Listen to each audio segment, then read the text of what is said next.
I'm a very moral person, you're a very moral person, but we probably, our morality is probably based upon a sort of desire to avoid suffering, to try to do good, try to improve the welfare of humans and other sentient beings and try to reduce their suffering. And of course many religious people do the same thing, but religious morality has a great add-on, which is the idea of sin, which can be a personal thing, nothing to do with whether you're actually harming anybody. Homosexuality is a sin. All sorts of things.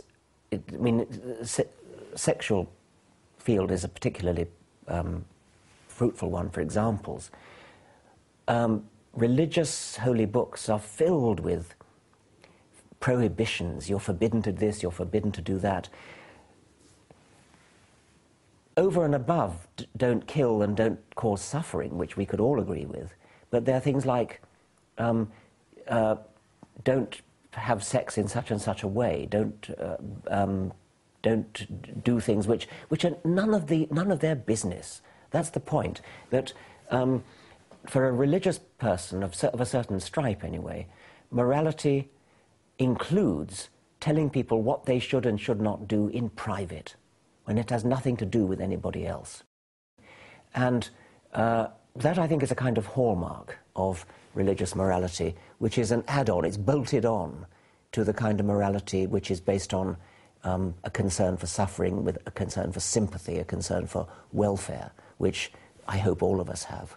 Nobody nowadays actually defends most of the, not most, many of the moral injunctions that you'll find in either the Bible or the Quran. I mean, they're horrible, many of them, disgusting. And when you challenge religious people, they say, well, of course we don't do that anymore. We don't stone people to death, and you're allowed to break the Sabbath if you want to, and all that sort of thing. But having admitted that, they've then admitted that actually they're getting their morality from somewhere other than religion. They're getting it from a moral consensus which is secular, which develops through historical time, through changes in public mores, through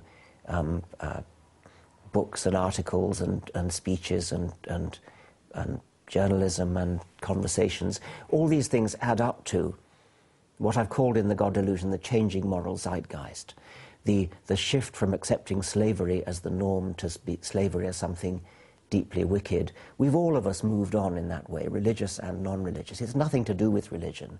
You can point to individuals who led the fight against slavery, some of whom are religious, some of whom are not. That's not the point. They didn't get it from religion.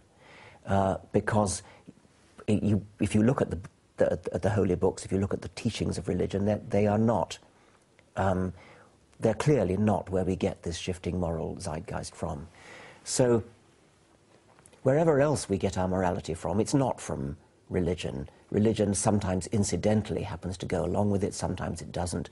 Insofar as you can find books of the Bible or verses in the Bible which conform to this moral zeitgeist, then you pick and choose those ones and throw out the nasty ones, like stone people to death when they break the Sabbath.